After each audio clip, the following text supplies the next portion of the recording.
New Pope appears to have reposted critical social media posts about Trump and Vance.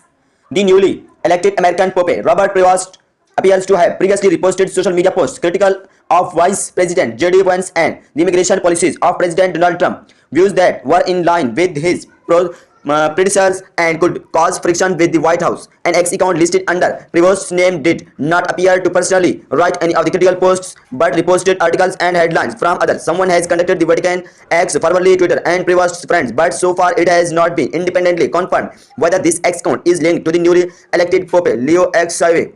Trump said Thursday he was very happy about news of first American Pope.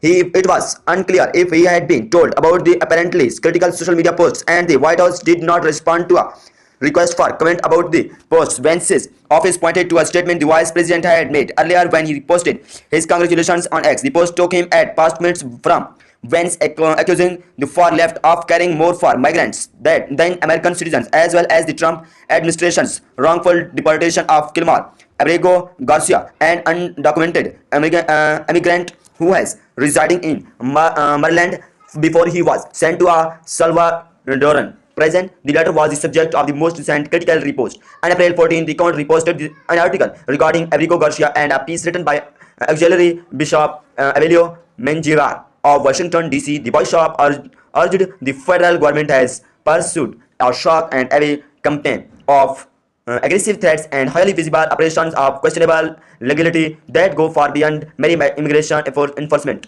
A judge has ordered the Trump administration of facility Abrego Garcia turn to the U.S.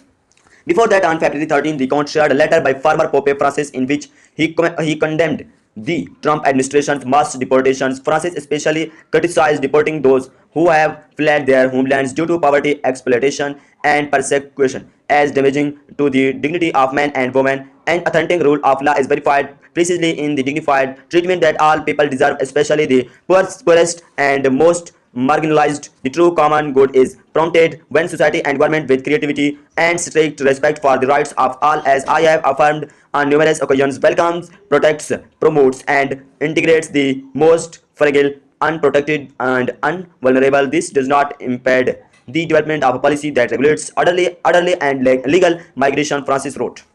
In another social media entry on February 3, the account reposted another article related to Vance's assertion in a January Fox News interview that the far left seems to hate American citizens and priorities love and care for migrants above their own family or neighbors. There's this old school, and I think it's a very Christian concept, by the way, that you love your family, and then you love your neighbor, and then you love your community, and then you love your fellow citizens in your own country, and then after that you can focus and prioritize the rest of the world. A lot of the far left has completely inverted that. Vance said they seem to hate the citizens of their own country and care more about people outside their own borders. That is no way to run a society, he continued. The article that the X account reposted, written by Kat Armas for National Catholic Reporter, urges and that Vance's statement echoes a medieval concept known as Ordo Amoris, the order of charity which feeds the myth that some people are more deserving of our care than others. The headline reads, J.D. Vance is wrong. Jesus does not ask us to rank our love for others. Vance met Pope Francis in Italy hours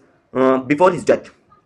The criticism extend to Trump's first presidential campaign as well back in 2015. Prevost also reposted an opinion piece written by Cardinal Timothy Dolton entitled, Why Donald Trump's anti-immigrant rhetoric is so problematic. The account took him at other political figures as well. In November 2016, the account reposted an opinion piece that said former Democratic presidential nominee Hillary Clinton alienated voters, including Democrats, due to party's extreme abortion position. The account appears to have been created in 2011 when X was called Twitter. The majority of the posts are reposts of various articles rather than originally crafted text or content. At one point on Thursday, the account had less than 800 followers, but as of 5 p.m. it has grown to have more than 232k followers.